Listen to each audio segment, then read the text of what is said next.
anaongoza msafara. Akiongoza msafara anasimamisha mtu, anasimama. Ukiwa wewe ni fulani, wanaua huyo mtu.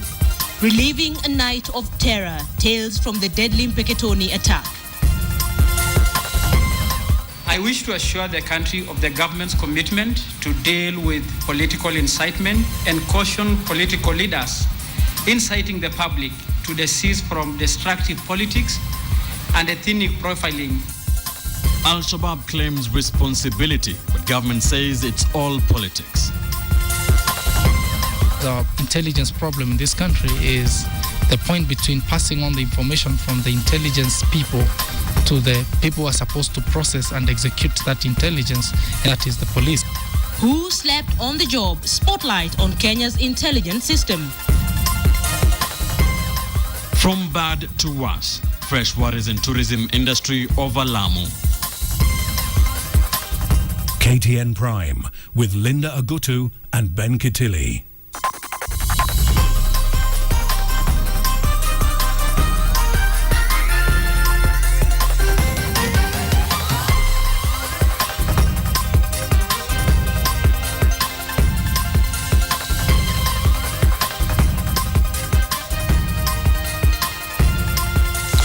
For yet another night, we begin a newscast with stories of death and massive injuries in the hands of terrorists. But it will be also a night where many questions will be raised about the security of what was once an island of peace, now a troubled region. We're talking about the latest terror attack in which at least 48 people were killed in Petoni town of Lamu County. We have prepared for you a comprehensive coverage of what has now emerged as the worst terror attack since Westgate. Here now at our news center, John Alan will be taking a closer look at the trends, the facts, and the theories. John Alan, what can we expect? Well, we can expect an analysis of the numbers in terms of the distance between Petoni and various other centers where security agencies reside, from Malindi to Manda to Lamu to Mokoe. There are different theories on why this is important, but we'll tell you why it's important. I've got a guest with me, security analyst Ben Woki. Spent a lot of time in the police force before moving on and becoming a private security consultant. So we're going to be talking about that, but not just that. There's also an analysis of the similarities between the attack, between the attack that occurred at Petoni, as well as attacks that have happened in Western Africa, Maiduguri, Kano, Northern Nigeria. What are the similarities? What synergies are there? And how can the government perhaps try and fight this better, Ben? And of course, many people might not be familiar with that part of the northern of the coast of Kenya, and especially the Lamu archipelago. Maybe you can also talk about that. The dynamics of attack. Definitely the Lamu archipelago is really important, especially as regards Kenya's own war against terror. We remember that part of the launch of the Kenya Defense Forces was through Lamu, through Manda, very important part of the Kenyan Defense Forces strategy. So, we're going to be talking about that as well, Ben. All right, yes. And also in our conversation studio, Linda Ogutu has an eminent panel of security experts for an in-depth analysis of state of Kenya's security. Yes, indeed, Ben. It is a security challenge that has raised more questions than answers. And tonight, I will be speaking to some experts to answer those questions. Of course, from Professor Noah Midamba, who is a professor of defense and foreign policy at the KCA University, and Francis Maina, security expert based here in Nairobi. Gentlemen, thank you so much for joining us on KTN tonight. We have listened in to the discussion and, of course, the response that we've had from the government, specifically the Cabinet Secretary Interior, Joseph Olelenko. Professor, what are your thoughts on what he had to say today? Well, number one, Linda, was disappointed because we have reached a space and a time that we have to look at where we are and how we got here and how we're going to get out. The issue and my preference would have been to have the president use the podium to address the nation, first of all, to calm the people down and clearly demonstrate and commit to how we move forward from where we are. Maina? You see, the comment of the Interior Secretary was a very, very disappointing point of view, because instead of him, first of all, accepting we have a challenge, he throws the spanner at works to somebody else. You see, the problem is not politics. The problem is that Kenyans have been murdered en masse by a group like Boko Haram, who just kidnap young girls in schools. And to me, he could have owned up and say, as a matter of fact, we were taken by surprise and we lost 48 Kenyans. Right. And at the moment, we are working on giving more intelligence information as it comes through. Clearly, the Cabinet Secretary did not impress either of you. This is the discussion that we will be having in just a few minutes. But for now, let me take you back to Ben Kitili for the top stories of the day. Let's start with what happened almost 24 hours ago now. Somalia militant group Al-Shabaab has in the last few hours claimed that it carried out the attack that left at least 48 people dead in Lamu last night. The attackers, believed to have numbered at least 20, also set fire to a police station, major business establishments, and torched 35 vehicles. Al-Shabaab said in a statement that the attack was in response to what it called the mistreatment of Muslims in Kenya. Our senior coast reporter Ferdinand Omondi is in Petoni tonight, and he now brings us the details of that orgy of violence that lasted 4 hours.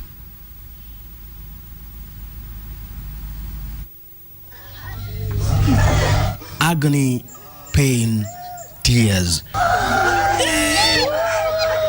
A family broken at the sight of a husband and father's lifeless body being hoisted away to a waiting police van.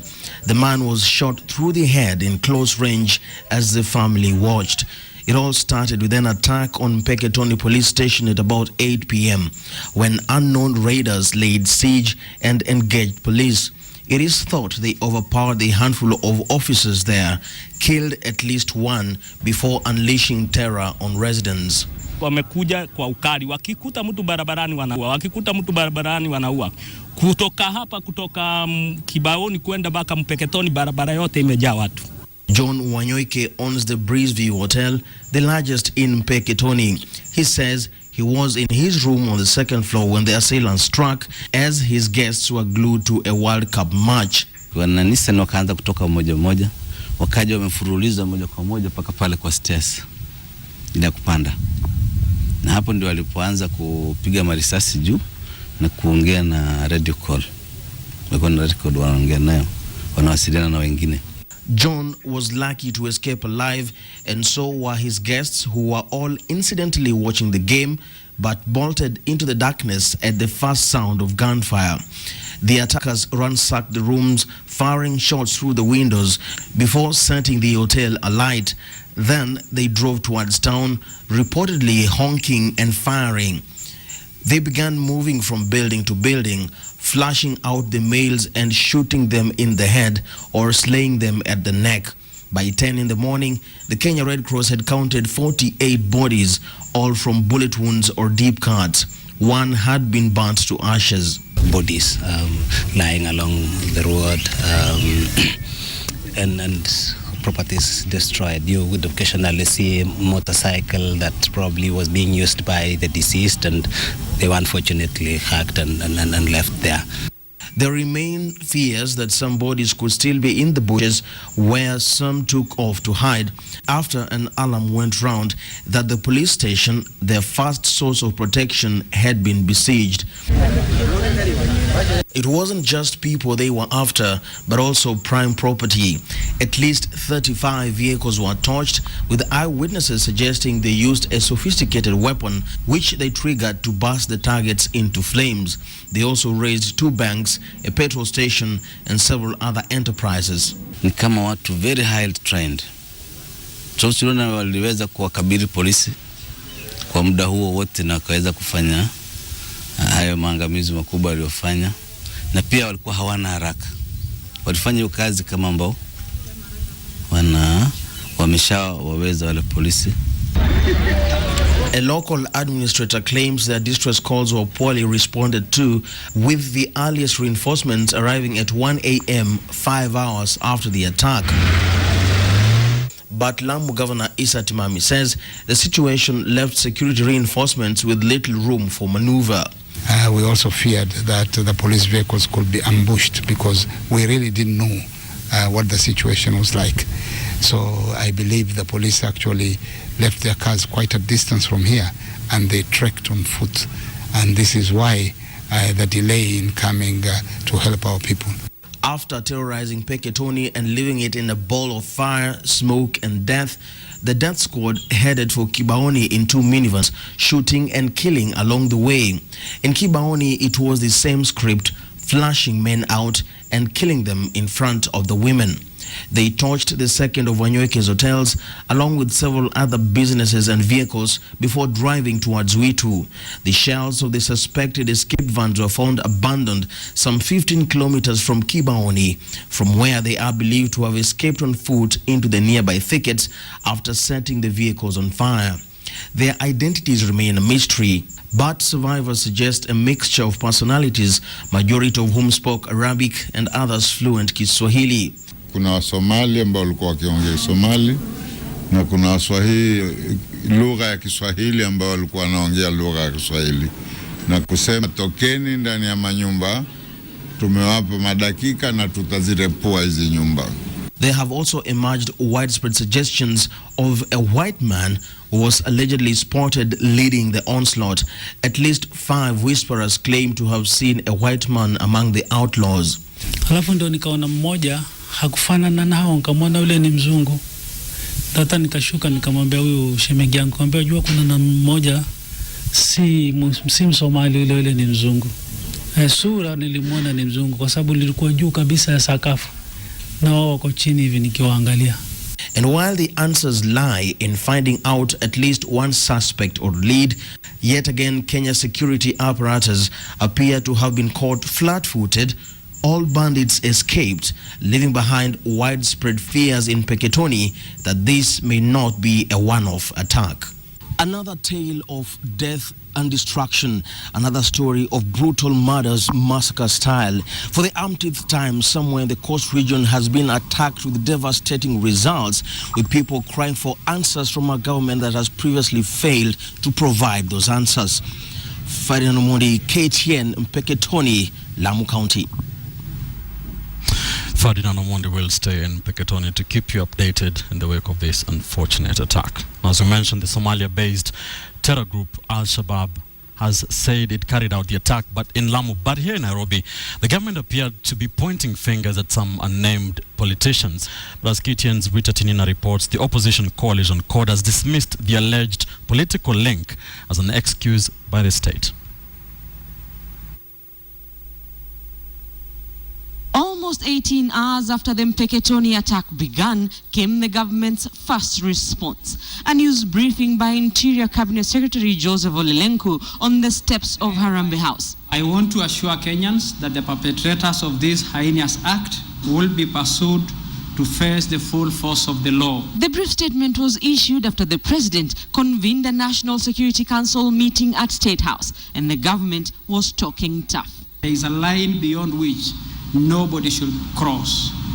The red line has since been crossed. The government says there could be a political link in the Petoni attack and is warning those it says are inciting the public.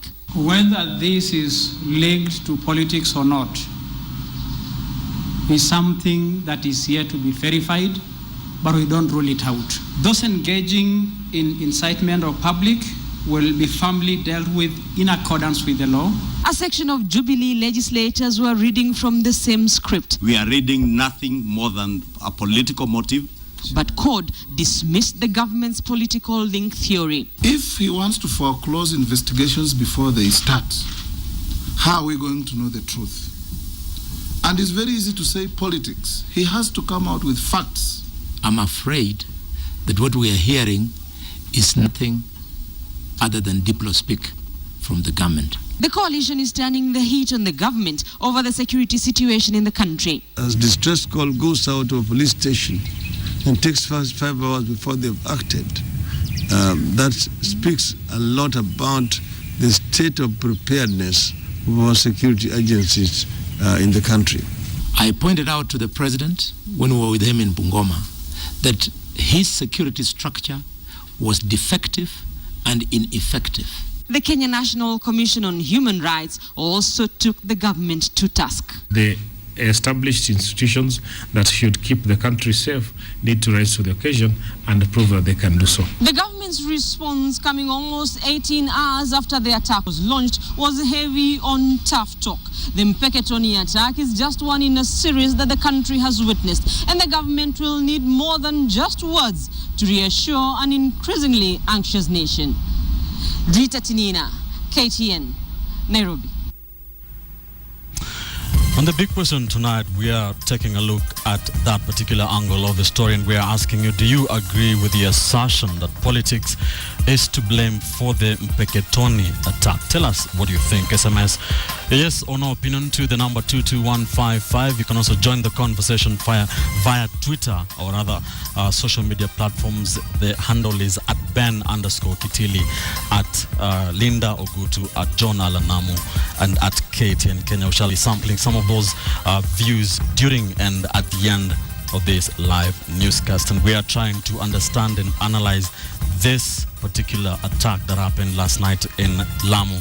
And John Alanamu will be taking a look at the facts, the figures, and the theories, just trying to take a look at the third side of that particular side. John Alan. Yeah, right. That's right, Ben. We're looking at the facts, the figures, but more specific to reaction times. And to do that, I've got Ben Woki with me. He's a security analyst, been a policeman, been part of the police force, and now joins us to give us his expertise and his expert opinion on what's been going on, Ben. Thank you very much for joining us tonight. Of course, very inauspicious time to be joining us here on KTN Prime, but nonetheless, we must be able to analyze what's going on in terms of reactions. Let's start perhaps with looking at some of looking at the map in terms of the distances that we're going to be discussing.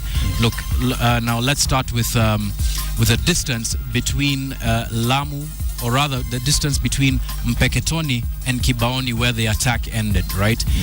This distance, 10 kilometers, not much in it, Ben. What do you make of the assertion by Internal Security Cabinet Secretary that the attackers, who were about 20 in number, were chased this way, given the fact that killings, door-to-door killings, as we've heard from Ferdinand Omondi, occurred here? Well, for one, if there was a chase, you would have expected maybe a shootout. You would have expected some of the attackers injured in that shootout. But if there was door-to-door killings all the way for the 10 kilometers, that means it might have been slow, systematic, trying to make sure you attack every homestead. Yeah. That doesn't sound like a chase to me. That's true. Now, in terms of the reaction times of the government, now let's speak about the security installations that surround Petoni. 54 kilometers away from Petoni is Lamu town. Now, here's a very important one. Rapid response unit stationed at Mokowe, which isn't too far away from Lamu town. The role of the rapid response unit, quickly for us, Ben, in terms of trying to mitigate the effects of an attack like this, how important would they have been had they been deployed from here this way? Maybe you can just come close and we can analyze this better. The essence of a rapid response unit is to move quickly in time, to get there to protect against the attack happening, or to mitigate against whatever else is going on there. I would assume that if you're positioned at a certain location, you have a certain region that you cover. And that might have included Petoni. Might have included Petoni. Yes, so now, they should have arrived faster. Okay, now again, 54 kilometers from Petoni, right above you there, Ben, is Manda. Yes. Manda, of course, we know because there is a naval base there, and part of the attacks that were launched on the Al-Shabaab in October 2011 started there, meaning that there's also military there. Yes. What would it take, given the fact that pretty early on in the night the seriousness of this attack was known? What would it take for the military to be employed or deployed internally to be able to come and arrest the situation here, Ben? Well, a situation as serious as that, you'd expect the police would call for backup. For example, if the attackers were too many, as is supposed in this case. And therefore the military, with their equipment, with the helicopters, should be able to respond quickly. Yeah. But that then should have been part of a larger strategy, a security strategy, national security strategy, where the police and the KDF would have had an internal arrangement that if this level of threat occurs, then you call us and we are able to back you up. Of course, we have an example of that from Westgate when the military was deployed internally. That, of course, had to involve people far higher than perhaps the county commanders here. It would have to involve people perhaps the level of the president. Yes. Once the president was informed of this, or if he was informed of this, the fact that the military wasn't deployed here, do you think that information percolated right to the top? Okay, I wouldn't know how far that information went, but given the Westgate case, then there should have been prior arrangements, emergency preparedness, that what are we going to do in this sort of situation, in a Petoni type of attack situation. That should have been dealt with beforehand, so that in case it happens anywhere in Kenya, not just in Petoni, then the military, and because we know the police are a bit short-handed, then the military can quickly kick in and support them. But then again, that having been said, this is a new system of attack where they would go into a town and systematically do that. And we'll get to the strategy in a moment. But this is basically what we believe may have happened. All right, Kibaoni is right up here. Petoni is there. And right down here is Malindi, about 174 kilometers away from Kibaoni, 184 kilometers away from Petoni. Takes us about 4 to 5 hours to get there, and that, according to Ferdinand Omondi, is how long the police took to respond to that attack, about 1 a.m. Why choose this location to launch a reaction from to the attacks in Petoni? My initial thoughts are that the police around Petoni, the police station or the police unit stationed around Petoni, have very few officers in number. So they would have probably called to a larger division somewhere in Malindi to come and back them up. That having been said, the KDF were somewhere even closer and probably had more equipment to move in and do something about that situation. So that then would tell us that there might not have been sufficient coordination between the police and the KDF, because they went all the way down to Malindi to get their backup. All right, let's just hold it there. We will continue analyzing the distances in terms of the reaction as well as the strategy of the Al-Shabaab. But let's take a story right now and talk about the reactions from the national government. Now, amid the growing anxiety, the government's standard reactions standard response seem to hold even today. There is no cause for alarm. But should Kenyans actually be worried? Here's Asha Mwilu with the portrait of an increasingly disillusioned public. The fact that there was no official communication up to 18 hours after the Petoni attack occurred was in itself telling of the government's handle on things. And when Joseph Olelenku, the man in charge of the Interior Ministry, finally spoke out, he hinted strongly at who they believed could have been behind this attack. This is what Joseph Olelenku had to say. Those engaging in incitement of public will be firmly dealt with in accordance with the law. The politicians are hereby warned to desist from inciting the public.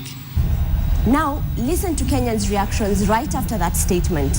Ni nani huyu tutamlaumu kama ni Olelenku, naye pia anasikia hata anaweza wachana na hiyo kazi aone atuwapatie mtu mwingine, kwa sababu hao wanaotingisha ni kama kuna mahali wanajua pamelegea. Olelenku has been saying all over and over again that we are under or over it.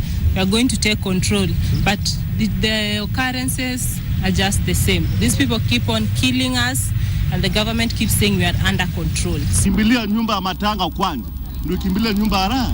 Mbona yeye anasema tu tutafanya na haifaniki? They need to rethink their strategies. Apart from the clear disappointment from Kenyans, many thought that Lenku's statement was reckless. The pictures on your screen were shot earlier on along Ngong Road. Angry protesters took to the streets to reprimand politicians that they believed were behind the Petoni attack. And again, this is after Lenku's statement. There is one area, however, where Lenku did not disappoint: the usual rhetoric. We will come back to you very shortly to tell Kenyans who did this, because we must bring to book the perpetrators of these activities. This attack has put the government and Lenku's crisis management communication skills back into the spotlight. You will all remember the Westgate scenario. The number of suspected terrorists could have been between 10 and 15. And we also said, and we still stand by that we killed 5 of the terrorists in the course of exchange of fire.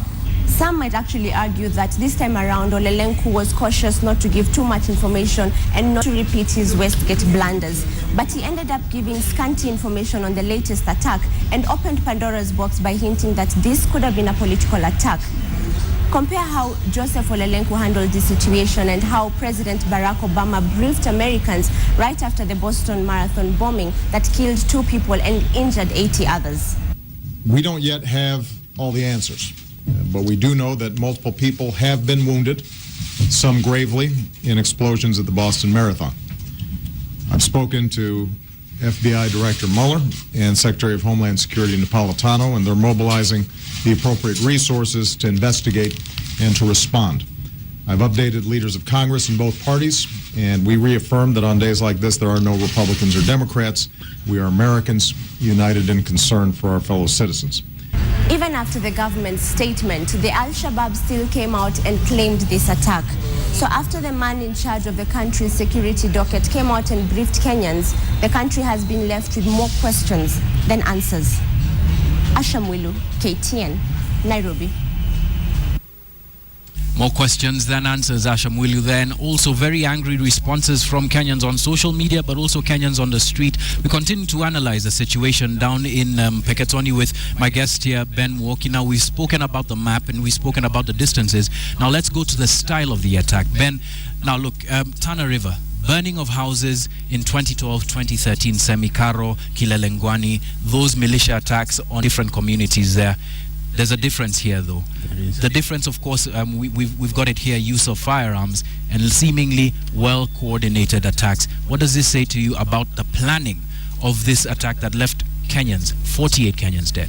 Okay, first of all, before you go to the planning, you must understand maybe that the team that attacked in Tana River may have been a different militia than what we are seeing now in Petoni. Yeah. For example, Tana River, Al-Shabaab never claimed responsibility for those attacks. But coming back to the Petoni case, you can see they have developed, they have evolved in the way they are attacking now. They have moved away from throwing grenades and from random shootings. Yeah.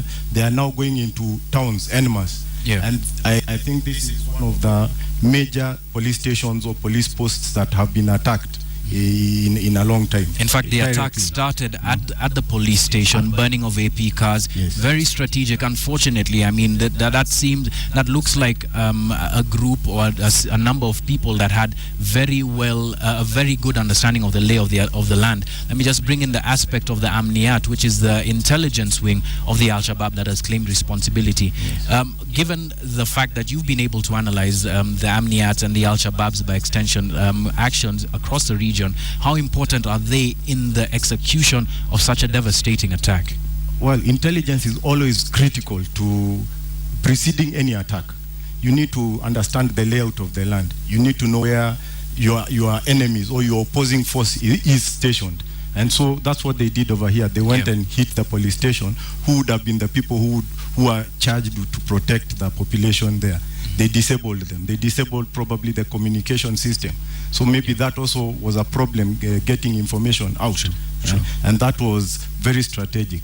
So as you're saying, the intelligence collection must have been done a long time before this attack, for many days. All right. Now, also execution of the attack was reminiscent of perhaps other groups that we've seen on the continent. Before we discuss that, let me just introduce a story that will lead us to what we're talking about. A good segue for that discussion. Now, within 5 hours, a paralyzed local security agency and weapons in their hands. They paralyzed the local security agencies, and the attackers in the Petoni incident had orchestrated the perfect environment to stage their attack.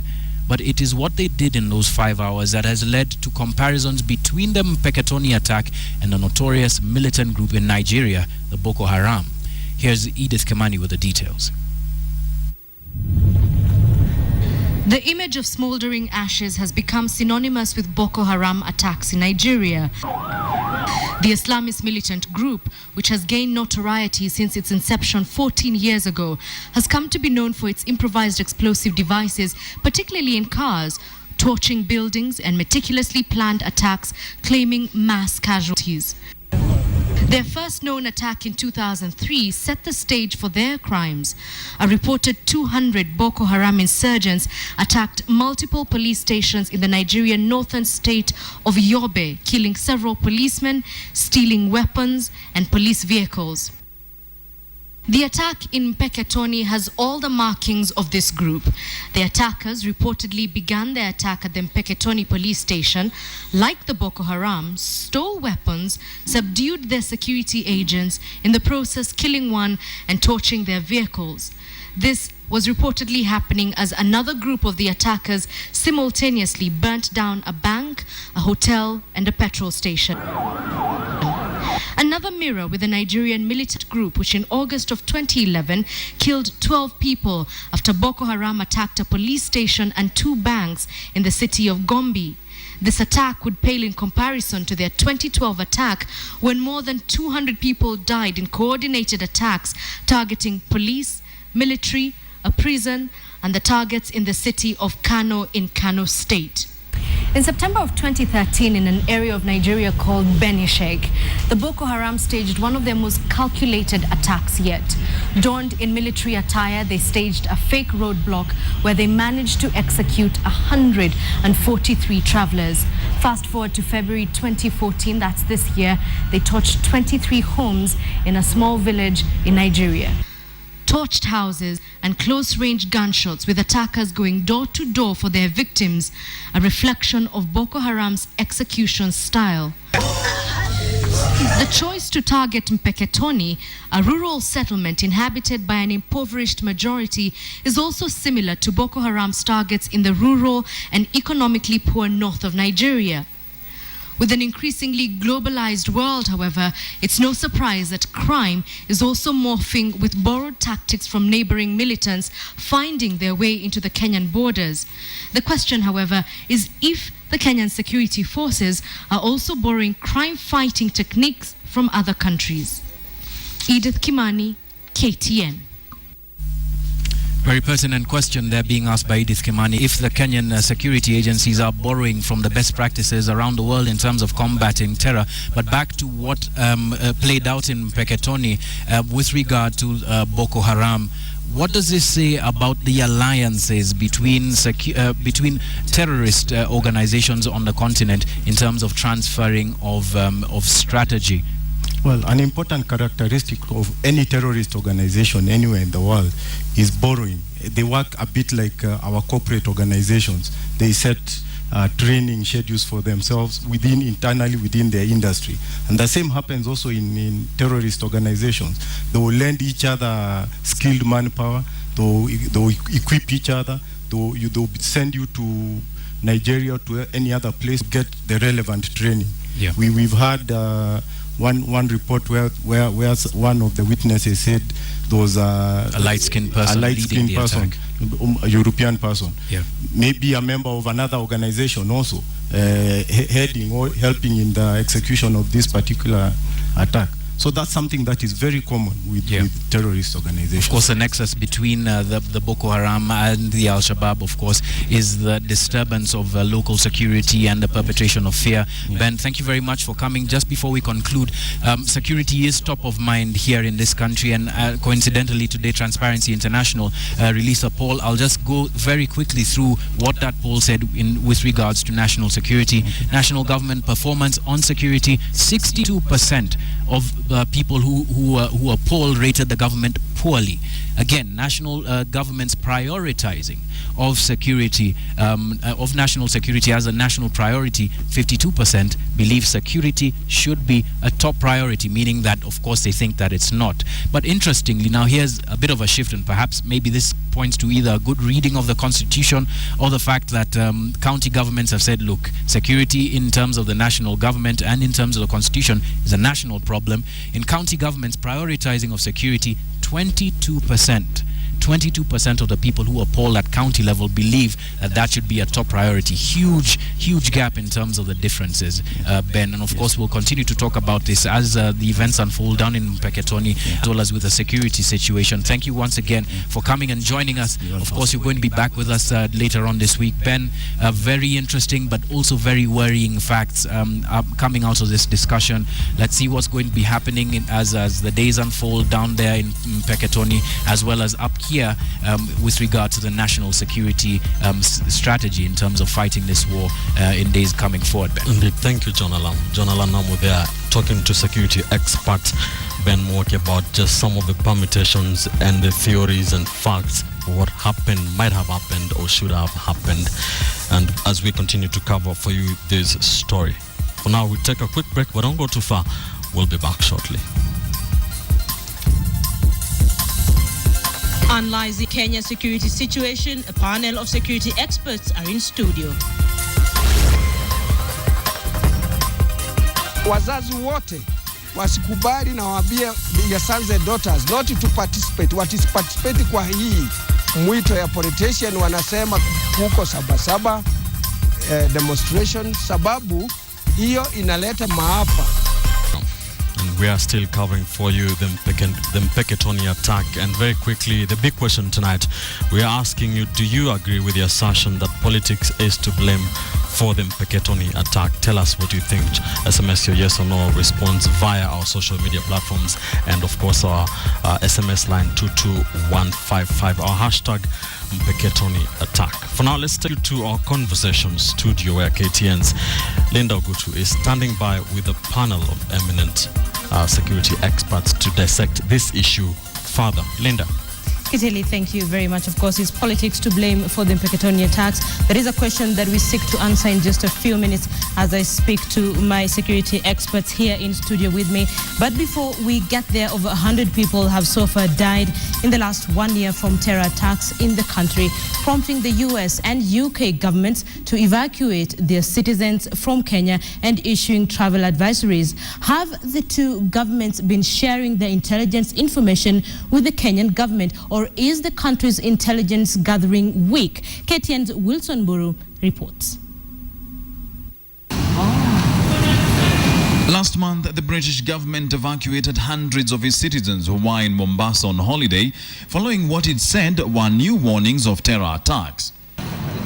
Prior to that, the UK and US governments had issued travel advisories warning its citizens against any unnecessary travel to Mombasa, citing security concerns. In particular, the Obama administration explained that the embassy would be reviewing its staffing with an eye towards reduction in staff in the near future. More recently, Britain closed its honorary consulate office in Mombasa on Friday, citing security concerns, with all consular services being transferred to Nairobi. The question on many Kenyans' minds right now is, how is it that other foreign governments have information that the Kenyan government does not seem to have? Is it that this intelligence is not shared between governments, or is it that when the Kenyan government gets this information, it does not act on it? Foreign intelligence has communicated whatever intelligence they had to our government, and I know from very high to very high levels as well.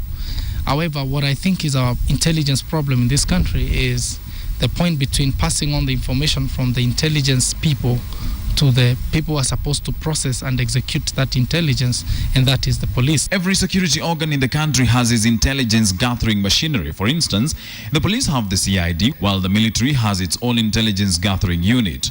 Foreign governments in the country also have the intelligence gathering systems in the country. And if all of the systems work the way they ought to, then this information is then shared with the National Intelligence Service headed by Michael Gishangi, who then shares the same with the head of state in daily security briefings. The head of state then gives instructions to the Interior Cabinet Secretary, who in turn briefs the Inspector General of Police on action to be taken on the said intelligence.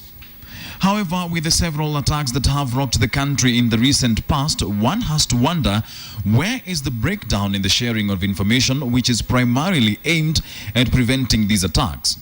So we are hugely vulnerable, but because we're not utilizing the resources that we have. Right. Every potential resource we need to use. Our people, our intelligent base and our friends. The way we could heal this link or fill up this gap is to revise the National Intelligence Act and give them powers to arrest and prosecute.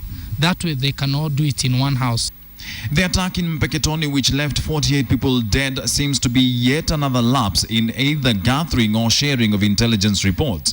In his press briefing this afternoon, the Interior Cabinet Secretary Joseph Olelenku did not specifically mention any person or group of people being investigated in connection with the attack, which begs the question, how is it that 50 people attacked a village and went on a 4-hour killing spree, yet the government seemingly had no idea about it? Wilson Buru, KTN, Nairobi.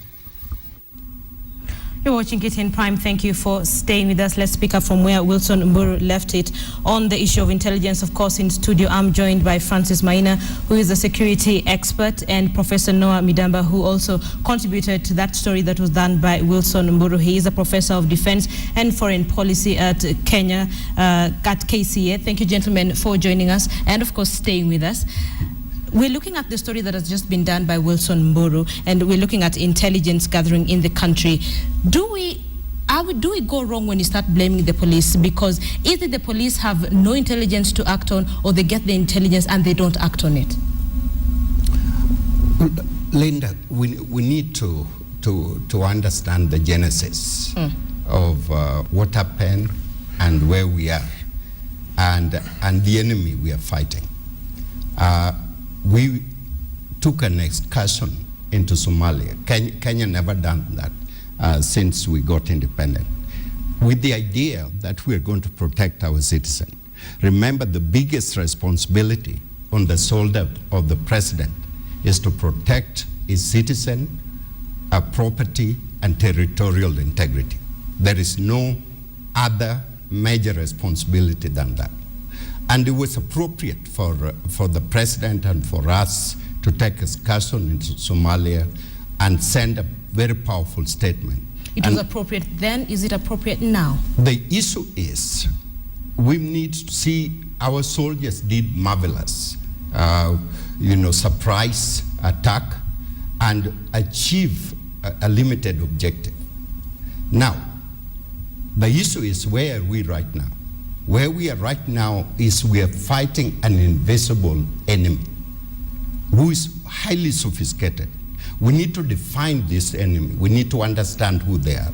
And I can define them in two parts. We are fighting jihadis who are committed and who are passionate about changing the world on their way of life. Then we have opportunists, economic opportunists. These are the people who control Kismayu, who are moving goods and services, and who do not need any government at all to control what they are doing. They're in moving back and forth, incredible capital. And therefore, Kenya need to redraw completely its fighting apparatus. We need complete new approach, which need to be based at the village level. We need Kenyan people to understand that we are fighting a war which is not short-term, but is going to change our life forever and ever. And instead of having this district or wherever, intelligent folks who are, perhaps sitting down, drinking chai, and all that kind of thing, we need a new thinking.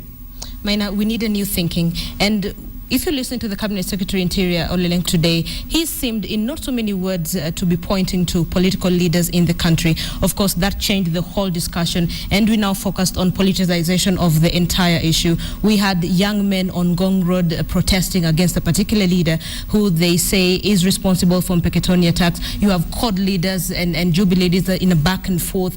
What do you think about politicizing this war on terror? To my point of view, if you look at Honorable Lenku, he had no intelligence brief. In very simple terms, he didn't. You see, if you had gone through a briefing and you've been told what happened, sorry, you are able to expound, even if you don't give all the information you shared, the confidential intelligence. You are able to expound and give facts that if whatever happened started from point A to B. This person was just told to go and tell Kenyans the government is in control. It will do whatever it takes to fight all these criminals. But you see, these things have been reoccurring. People were killed in Garissa, nothing happened. Policemen were killed in Baragoi, nothing happened. You see, Kenyans are getting tired of the numbers of losing Kenyans. You see, it is not 2 people dying, these are Kenyans. It is not 1 person being killed, that's a Kenyan.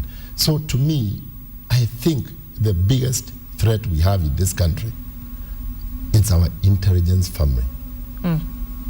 Either they walk apart in any organization, or the intelligence apparatus, they tell the president what they think the president would like to hear. And I can be very sincere to tell them, whatever they have been telling him, one day it will come like today or last night. It will be completely poked holes by the criminals, and it will be seen that the intelligence they give is extremely poor. On the issue of the international families of intelligence collectors, you must create a very close relationship with the international organizations. You must create a wealth of intelligence officers from Kenya who are very confidential, who are very covert, who don't trade. Let me finish. Who don't trade on intelligence.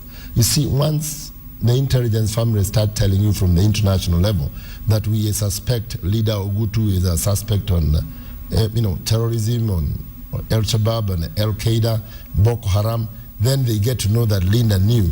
Then they know somebody within the intelligence family of Kenya might have leaked the intelligence. And that is where I'm coming to. Our main threat in this country is people peddling intelligence for financial gain. And that's where we get it very wrong. After painstaking collecting intelligence is very painful to collect, and it's very expensive. After collecting so much intelligence, they get the white widow in Diani, food hot and boiling in the house, and she's gone. There is no magic in that. There is somebody who tipped her.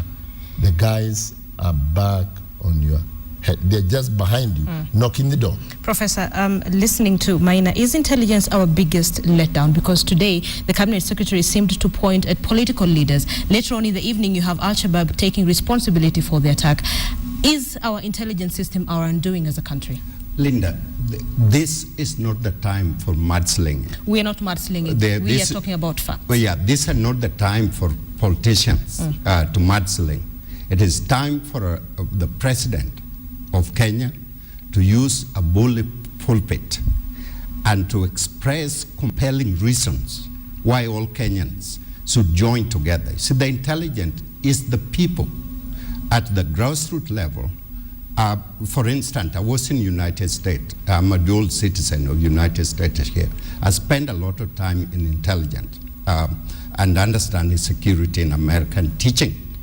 The most important thing is George Bush, after September 11, came on the bully pulpit and said to American people that life is no longer the same. And so within a very short time, my neighborhood changed.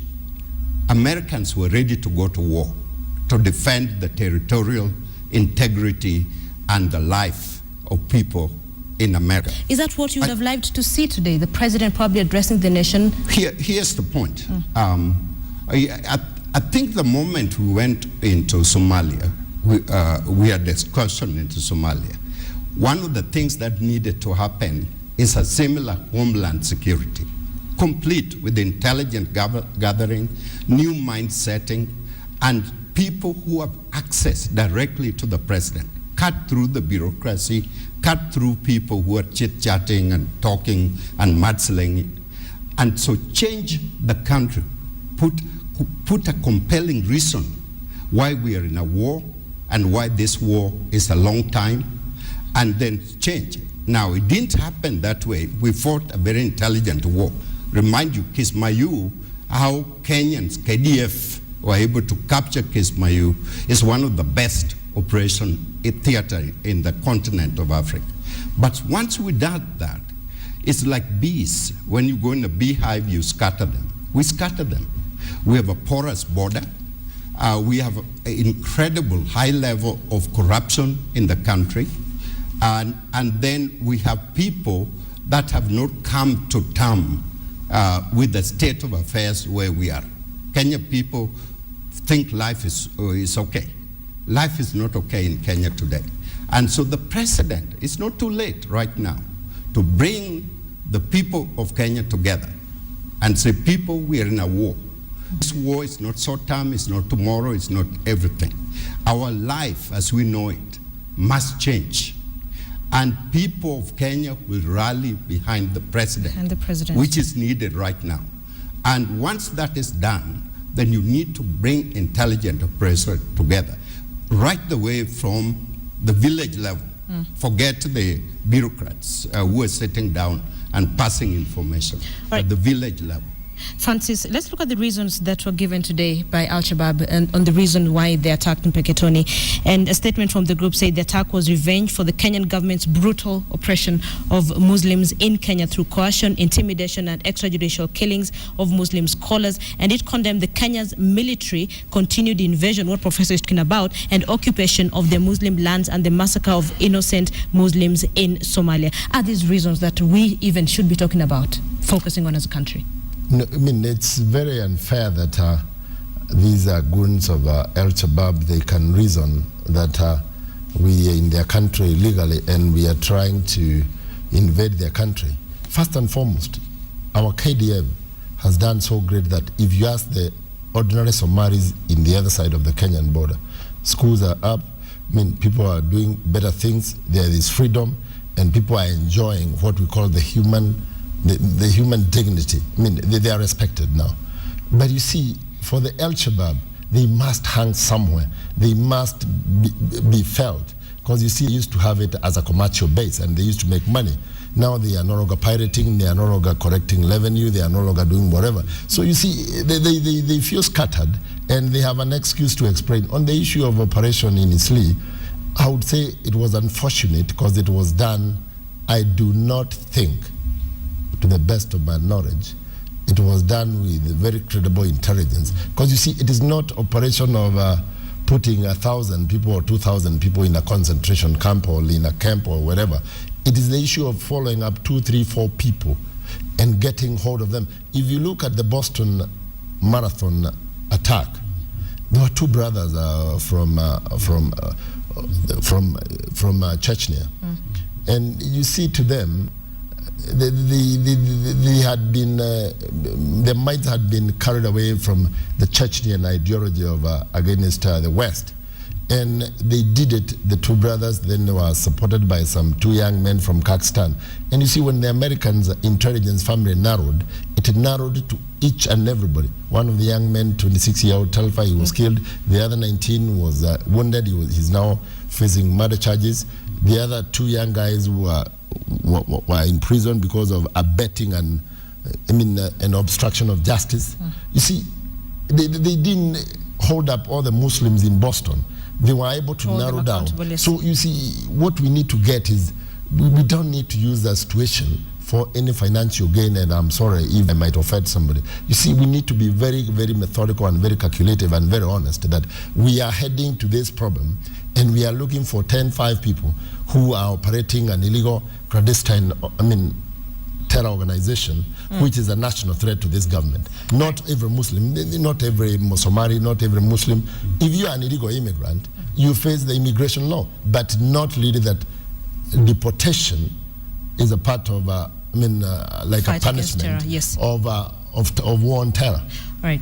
Professor, just before we end this, because we're running out of time, this is the second attack that Al-Shabaab is taking responsibility for. Of course, the first one was Westgate, and now this one in Petoni.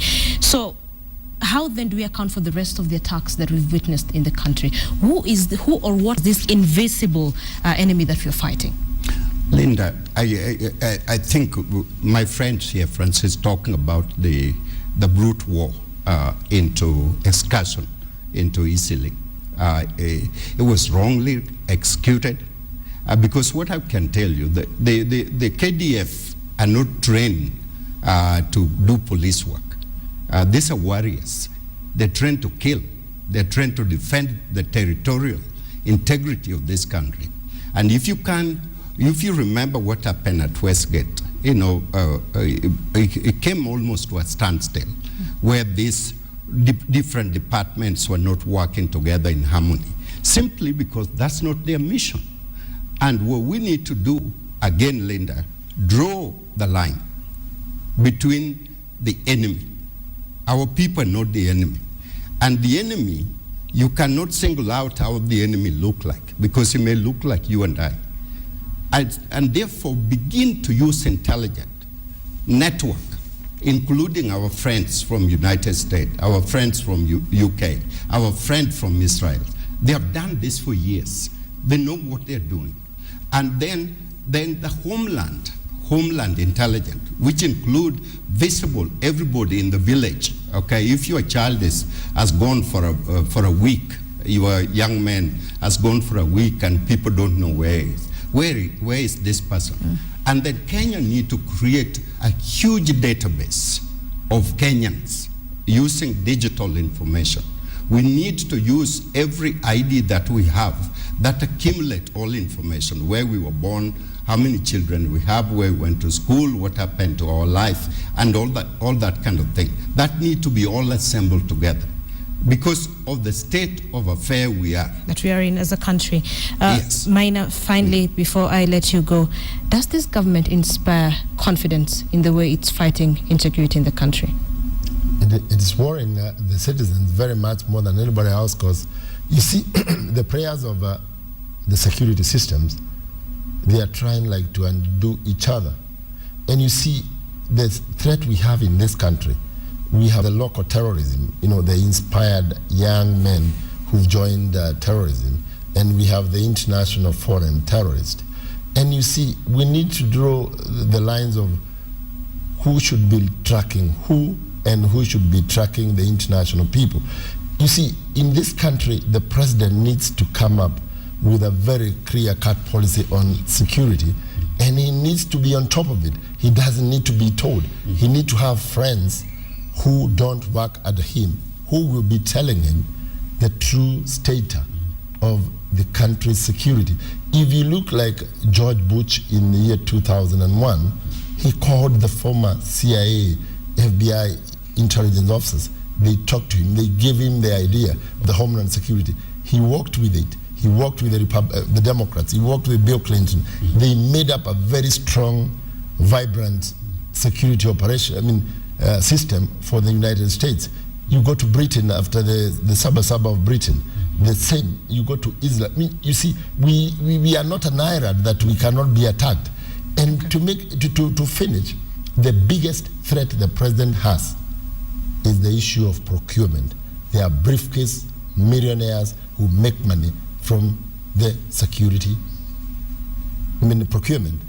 If you go to Northeastern, Garissa, Mandera, Wajir, Marsabit, Moyale, Ramu, you go and track the registrar of persons, from the clerical officers, from the messengers. They are multi-millionaires. They own houses in Nairobi. How have they amassed the wealth? Okay. If you go to the procurement department in this country, they are multi-billionaires. They have made billions. You see, when corruption comes to that level, even the police officer who is on the border point, who is on a checkpoint, will accept somebody to pass in something else and for 1,000 shillings. Okay. So let us not be a bit more throwing stones to each other. Let us stand on the mirror and see ourselves as dirty and go and take a shower, all of us, so that we are able to move forward and accept there is a wrong thing we have done, and our families and our future generation are not secure. That is a perfect place to end this conversation. Gentlemen, thank you so much for joining on KTN Prime. We have been speaking to Francis Maina, security expert, and of course, Professor Noah Midamba, Professor of Defense and Foreign Policy, on the Petoni attack that happened yesterday evening. We will keep an eye on this story for you. Stay with us, and thank you for staying with KTN. We are taking a short break. We'll be right back. Welcome back to to the program. Now, let's recap our top story tonight. And the Somalia-based militant group Al-Shabaab has in the last few hours claimed that it carried out the Petoni attack. The militant group says the killings were a response to what it calls the mistreatment of Muslims in Kenya and the killing of clerics in Mombasa. The statement comes just hours after Interior Cabinet Secretary Joseph Ole Lenku announced that government was pursuing a political link in the attack that left 48 people dead. Lenku says even as security forces continue investigating the cause of the attack and hunt down the perpetrators, they would investigate certain unnamed political groupings. Our team is in Petoni. We shall continue covering this story for you. Now, the deadly gang attack in Petoni is yet another dark spot in the country's image following a series of attacks over the past year. Such attacks have seen a number of foreign missions in the country issue advisories impacting a number of sectors. And one sector that has suffered the most is tourism, with a number of cancellations crippling the sector. Our senior business reporter Michael Karanja reports. While Petoni is not a tourist location, the coast region as a whole has bear the brunt of most of the terror attacks that have been carried out in the country. The UK Foreign Office shut down its consulate in Mombasa just days before today's attack. Most of the activities there in Petoni are farming activities. So we are looking at this attack as an attack on an innocent community just going about its business over there. The past 2 years have not been kind to the tourism sector. With the sector largely dependent on foreign tourists for survival, cases of insecurity have discouraged many tourists, with booking cancellations on the rise. Already the sector believes it will have lost an estimated 5 billion shillings by September, and the latest attack could just add to the woes. Last year, the tourism sector recorded a 15.8% decline in arrivals, which stood at 1.5 million, while earnings dropped to 93.97 billion shillings. Players in the tourism sector are currently on a recovery program, but insist enhancing security has to be at the center of the government's agenda. As a sector, we have always fought for a better allocation to the police. And this is, in our view, one of the biggest wins for that budget, is to allocate that amount to the police, so that now the police can be better equipped, they can be better trained, because they are no longer fighting ordinary crime. Some hotels at the coast have slashed their rates by up to 50% in a bid to attract tourists, with mixed results. Although insecurity has to some extent limited people's movement, hotels are trying to remain open. But it's not all about tourism in Lamu. The island is set to be Kenya's second port town and a gateway into South Sudan and Ethiopia through the LAPSET project, which has been slow to implement. Michael Karanja, KTN. It is now 10 past 10 and time to take a look at what's happening in the world of business. We take you straight to our business anchor, Bonnie Tunya. Bonnie, we have a lot of gloomy news today. Anything better in the business world? There is some good news. The Eurobond seem to actually be signs of bearing fruit. So I have all those details. Stay tuned.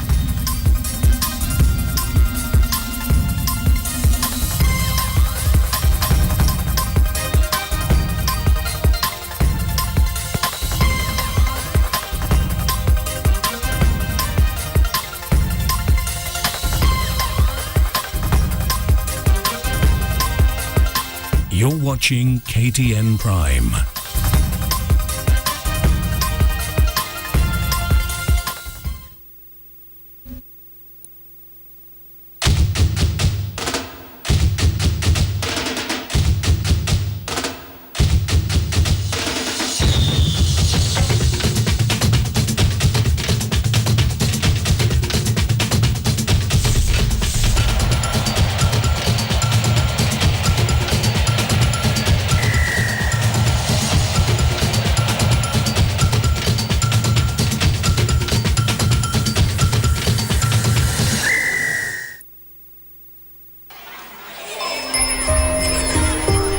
My father is the greatest man alive.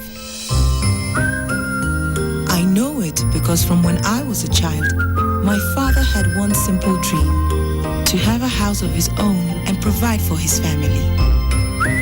Life wasn't always easy for him, but he always put a little aside for his family and his future. Eventually, his little became a lot.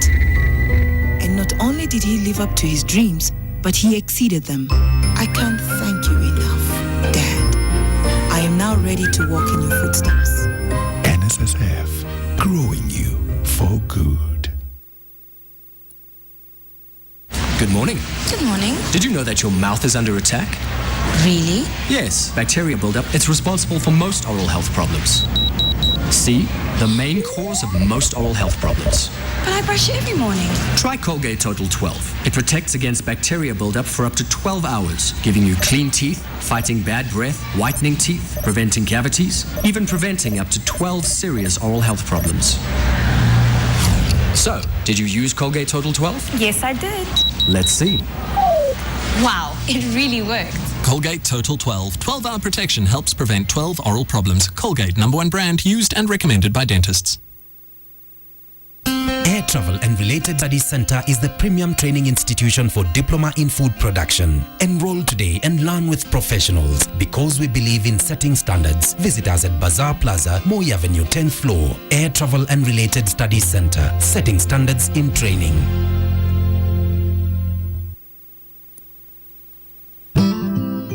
Celebrate better life with UAP.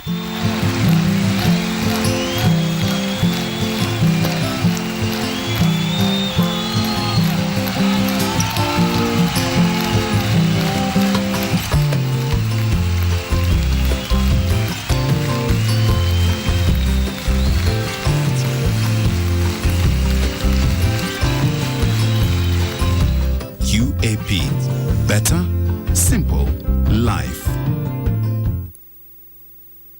Kote nchini Kenya, Aerial inadai kuwa bora kwa kuondoa madoadoa kwa mwosho mmoja. Basi, tutakusanya madoadoa sugu, mchanga mwekundu, maji mekundu ya matunda, ice cream ya chokleti na kulinganisha Aerial dhidi ya sabuni nyingine ya kawaida nchini Kenya ili kuona ni ipi bora kwa kuondoa madoadoa sugu kwa mwosho mmoja. Tutakuwa nusu kwa Aerial na nyingine kwa sabuni ya kawaida. Je, sabuni ya kawaida imeondoa madoadoa haya? Na Aerial je? Kwa hivyo ni kweli, Aerial ndio bora kwa kuondoa madoadoa nchini Kenya. Aerial, sabuni bora kwa kuondoa madoadoa sugu kwa mwosho mmoja. Blue Moon Premium Vodka, my style, my drink.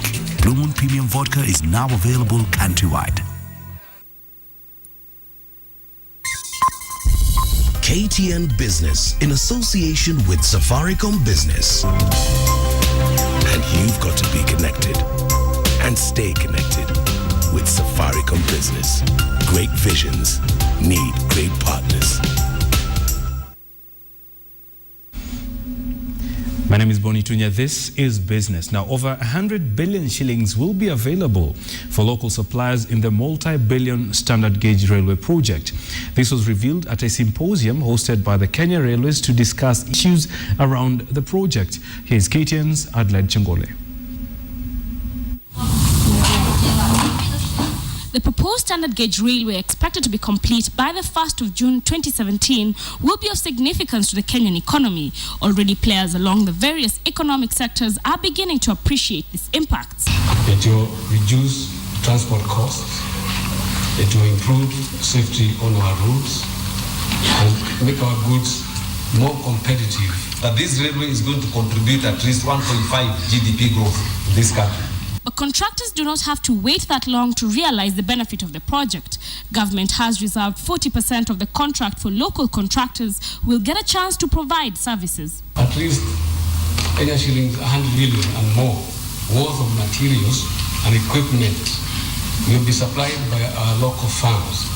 Cabinet Secretary for Transport and Infrastructure, however, warns that local contractors will be required to meet specifications set out by the China Road and Bridge Corporation. The contractor, therefore, that is CRBC, will not have room, neither any opportunity or luxury, to deal with suppliers or subcontractors who produce substandard products or workmanship or cannot meet deadlines. Would-be suppliers too are seeking fairness from the state in allocating the tenders. Government method of procurement shall ensure fairness, competitiveness, transparency, and be all-inclusive. Adelaide Changole, KTN Business.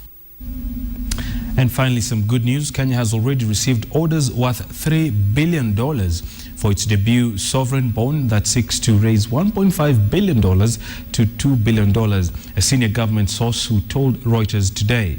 The government source, who declined to be named, will not give further details but about the marketing campaign. Only said the issue was attracting high demand because it comes in two tranches in a 5-year trancing, offering investors a minimum 6% return and a 10-year portion guaranteeing a yield of 7%.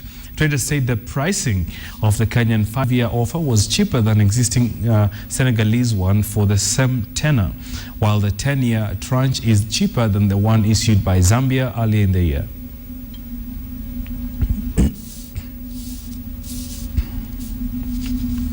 Right, so here's what else made headlines in the world of business coming up. KenSwitch has integrated its ATM system with 3 East African switches, namely Umoja Switch in Tanzania, InterSwitch in Uganda, and R-Switch in Rwanda. The integration will see KenSwitch facilitate ATM support for customers of the Association of Saving Bankers of East Africa, namely Kenya Post Office Savings Bank, Post Bank Uganda, and Tanzanian Postal Bank. Elsewhere, Commercial Bank of Africa and Safaricom have introduced a fixed deposit feature on the M-Shwari platform dubbed Lock Savings Account. The service will afford Kenyans an opportunity to save for a specific purpose. The move is aimed at entrenching a saving culture in a country where saving falls below 20% of the GDP. The service will allow customers to save a minimum of 500 shillings for a maximum of 6 months at an interest rate of up to 6%. Finally, agricultural stakeholders want the government to explain why the National Cereals and Produce Board has not become commercially viable. Instead, the Cereal Board has been operating below par to the expectation of farmers and other industry players. The government owes NCPB 5.6 billion shillings, a debt that stakeholders say must be paid before the set restructuring of the board to Grain Corporation of Kenya. Philip Keitan, KTN Business. This is what Nairobians had to say about the World Cup. From the 12th of June, soccer enthusiasts have been following the FIFA World Cup in Brazil, with each one of them pledging allegiance to a particular team. Today, the World Cup enters its 4th day, with Ghana United States expected to lock horns at 1 a.m. local time. On Sunday morning, Ivory Coast played Japan at 4 a.m. One reality about the 2014 Brazil World Cup is that soccer fans will have to sacrifice their sleep for the entire month, as some of the matches are being screened in the wee hours of the night. Inaumiza mashabiki, ingewezekana ingewekwa mapema kidogo kuanzia saa 1 hivi ya kwenda mpaka saa 3 saa 4. Yeah. Haitakuwa possible me kuamka, but sometimes you have to sacrifice. Unajipatia time so that you can watch your game. Another school of thought would argue that when it comes to soccer matters, fanatism and patriotism will always supersede all other factors. There are other fans who would rather miss their sleep but watch their favorite teams battle out in Brazil. Inategemea kama wewe mtu unaamuka asubuhi unaenda kazi, haina haja unaweza ukabomsika. Hakuna. Wote nafikiri wote wenye wako na roho ya kucheza mpira, ya kuangalia mechi ama nini, kila mtu atafanikiwa na ataamuka hata kuwa na ati anaenda kazi nini. Unajua ukiwa fan wa football utahakikisha ya kwamba ile timu ambayo unapendelea, kama saizi kama uko na timu yako, itabidi ukue macho.